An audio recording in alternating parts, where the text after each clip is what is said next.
हिंदू धार्मिक कथाओं के अनुसार कुछ घर ऐसे होते हैं जहां पे माता लक्ष्मी आना बिल्कुल भी पसंद नहीं करती। उसके पीछे के कारण क्या है? एक बार की बात है कि माता लक्ष्मी और उनकी बहन दलिता जो उनके पास बैठी थी और आपस में एक दूसरे से बात कर रही थी।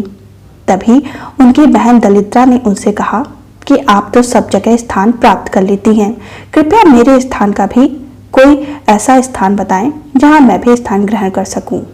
तब माता लक्ष्मी बड़ा ही सोचने लगीं और आश्चर्य में पड़ गईं कि आखिर कौन सा ऐसा स्थान होगा जहां मैं अपनी बहन दलिता को स्थापित कर सकूं या उसका निवास दे सकूं।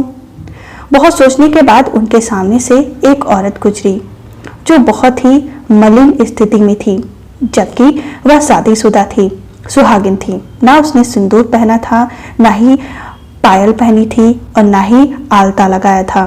वो कहीं से भी शादीशुदा या विवाहित औरत नहीं दिख रही थी। तब माता सोचने लगी कि आखिर विवाहित होते हुए भी इसने ऐसे रूप क्यों धारण किया है। उन्होंने तुरंत ही अपनी बहन को यह समाचार दिया कि तुम ऐसी जगह स्थान ग्रहण करना जहाँ की औरतें स्त्री मलिन हों या वहां के पुरुष उनका अपमान कर रहे हों।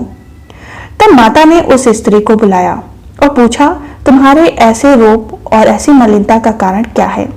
तब वह बताने लगी कि मेरा पति किसी भी प्रकार का कार्य नहीं करता, मुझे घर के काम काज खुद करने होते हैं, यहाँ तक कि पैसे जुटाने के लिए भी मुझे ही हर तरह के कार्य करने होते हैं।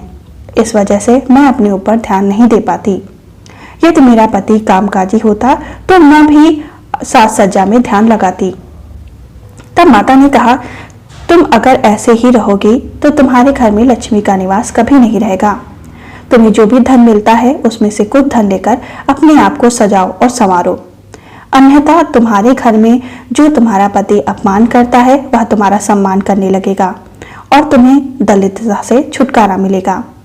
वह अपनी बहन को बताने लगी कि यदि तुम्हें कोई भी ऐसा घर दिखे जहाँ की स्त्रियां मलिनता से रहती हैं या सास श्रृंगार नहीं करती, उनके पति या उनके घर में उनका अपमान होता है, यदि कोई पुरुष अपनी स्त्री का अपमान करता है या सादर सत्कार नहीं करता, ऐसे घर में तुम्हारा निवास होगा जहाँ पे माता लक्ष्मी का आदर नहीं होता, जहाँ पे महिलाओं का आदर नहीं होता, जहाँ पे स्त्री और कन्या का आदर नहीं होता, उनकी भावनाओं को नहीं समझा जाता, वह दलितता का निवास होता है।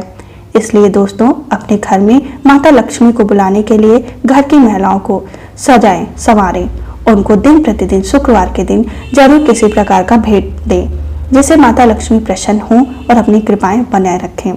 आपके घर में से दलितता माता दूर हों और माता लक्ष्मी पधारें। इस कहानी से अवश्य आपको सीख मिली होगी।